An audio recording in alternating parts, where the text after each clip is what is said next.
नमस्कार दोस्तों, मैं उर्मिला आज फिर आपके सामने एक बहुत ही मनोरंजक सी कहानी लेकर उपस्थित हूँ और इस कहानी का शीर्षक है पंच परमेश्वर, जिसे लिखा है मुंशी प्रेमचंद्र जी ने। तो चलिए देखते हैं क्या है कहानी। एक गांव में दो मित्र रहा करते थे, जुम्मन शेख और अलगू चौधरी। उन दोनों में गाढ़ी मित्रता थी। अलगू चौधरी ने जुम्मन शेख के पिता से उसके साथ ही शिक्षा पाई थी। दोनों को एक दूसरे का भरोसा था और गाढ़े समय में दोनों मित्र एक दूसरे का साथ खुलकर देते थे।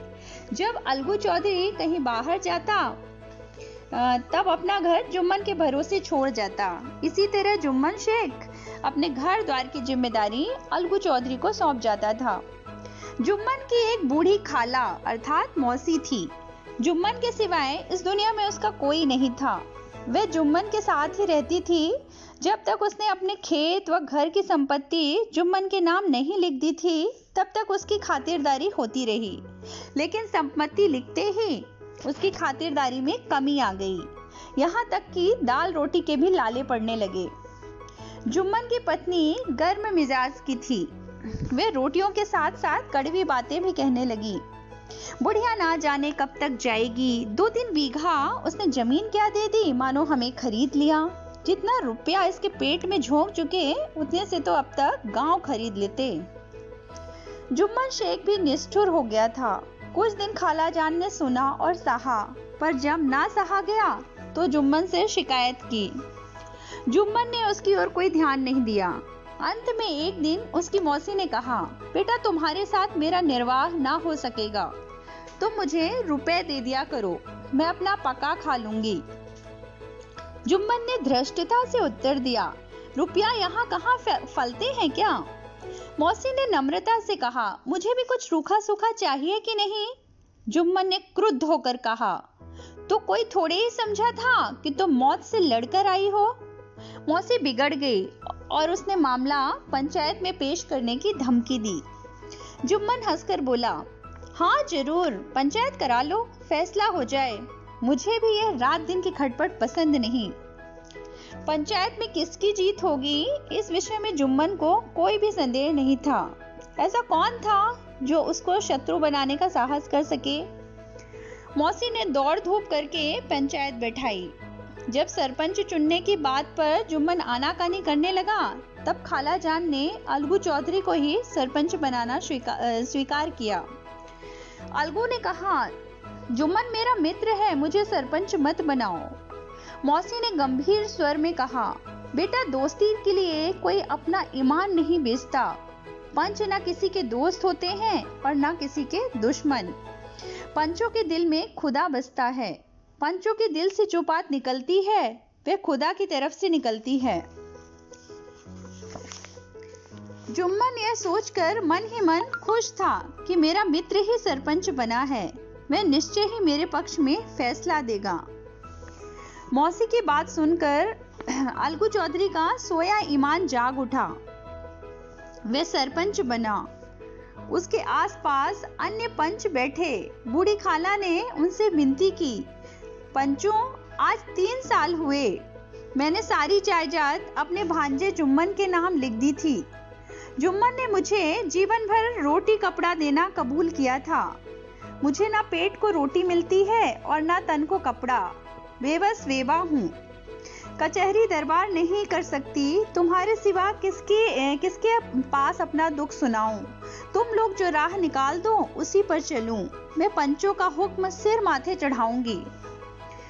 पंचों ने बुढ़िया के बारे में विचार किया। जुम्मन को पूरा विश्वास था कि अब बाजी मेरी है, पर अलगू ने जुम्मन से ऐसे प्रश्न किए कि उसके होश ठिकाने लग गए।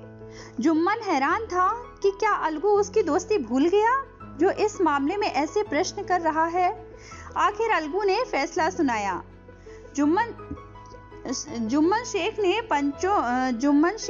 पंच और पंचों ने इस मामले पर विचार किया।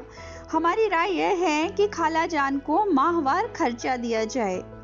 यदि तुम इस बात से राजी नहीं हो तो उसकी जायदाद की तुम्हारे नाम की रजिस्ट्री रद्द समझी जाएगी।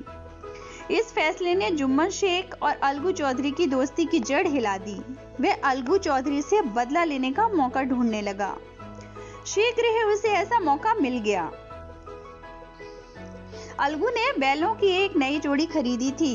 दोनों बैल मजबूत और कमाऊ थे। पंचायत का एक भी महीना पूरा नहीं हुआ था कि दैवयोग से उसमें से एक बैल मर गया। जुम्मन ने दोस्तों से कहा, यह दगाबाजी की सजा है। इंसान भले ही संतोष कर जाए, पर खुदा बदी की सजा देकर रहता है। अब अकेला बैल अलगू के काम का नहीं था, इसलिए उसने गांव के ही एक समझू साहू को बैल बेच दिया। वह इक्का गाड़ी हाँकते थे। इक्का गाड़ी अर्थात एक बैल से हाँकने वाली गाड़ी।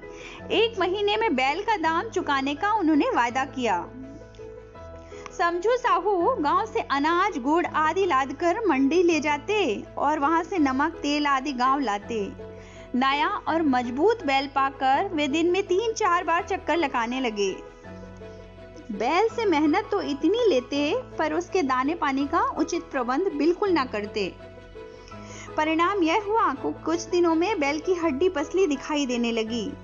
एक दिन चौथी खेप में साहू ने दूना बोझ लादा। दिन भर थके जानवर के पैर ना उठते थे, पर साहू जी कोड़े बरसा बरसा कर उसे दौड़ाने लगे। थोड़ी दूर जाकर बैल सुस्ताने के लिए रुकना चाहता था, लेकिन साहू जी को जल्दी पहुंचने की चिंता थी। उन्होंने बड़ी निर्दयता से कई कोड़े बरसाए। बैल ने जी जान से जोर लगाया, पर अब की बार शक्ति ने जवाब दे दिया। वह जमीन पर गिरा और ऐसा गिरा कि फिर उठ ही नहीं सका। वह मर चुका था। इस घटना को हुए कई महीने बीत गए। अलगू जब अपने बैल का दाम मांगता, तब साहू जली कटी सुनाने लगता। हार कर अलगू चौधरी को पंचायत बुलानी पड़ी। समझू साहू को अलगू और जुम्मन के बैर का हाल मालूम था, इसलिए उसने जुम्मन को सरपंच चुना। जुम्मन का नाम सुनते ही अलगू चौधरी का कलेजा धक धक करने लगा, किंतु उसने दबे स्वर में कहा, मुझे जुम्मन शेख के सरपंच बनने पर कोई आपत्ति नहीं है। सरपंच के आसन पर बैठते ही जुम्मन के मन में अपनी जिम्मेदारी का भाव पैदा हुआ। वह अलगू चौधरी से अपना पुराना बैर भाव भूल गया। पंचों ने दोनों पक्षों से सवाल जवाब करना शुरू किया। अलगू चौधरी और समझू साहू ने अपनी अपनी बातें बताई। सभी पंच इस बात पर एकमत थे कि समझू को बैल का मूल्य देना चाहिए। साथ ही कुछ पंच पूरी कीमत दिलाने के अलावा समझू को दंड भी देना चाहते थे, क्योंकि इतने बैल को निर्दयता से मारा था कि उसकी मृत्यु हो गई। उसके अनुसार बैल की मृत्यु इसी कारण से हुई थी कि उससे बड़ा कठिन परिश्रम लिया गया था और उसके दाने चारे का अच्छा प्रबंध नहीं किया गया था। अंत में जुम्मन ने फैसला सुनाया। अलगू चौधरी और समझू साहू, पंचों ने तुम्हारे मामले पर अच्छी तरह विचार किया। समझू साहू के लिए उचित है कि बैल का पूरा दाम दे। जिस समय उन्होंने बैल खरीदा था, उसे कोई बीमारी नहीं थी। अगर उसी समय अलगू पूरी कीमत लेकर ही बैल देते, तो यह सवाल ही पंचायत के सामने नहीं उठाया जाता। सरपंच का फैसला सुनकर अलगू चौधरी फूले न समाये। उपस्थित जनता भी जय जयकार कर उठी। पंच परमेश्वर की जय, पंच परमेश्वर की जय।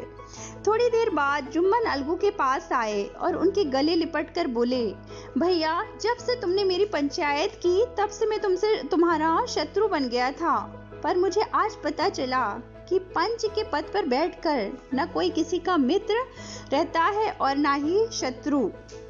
न्याय के सिवाय उसे कुछ सूझता ही नहीं। अलगू भी खुशी से रोने लगे।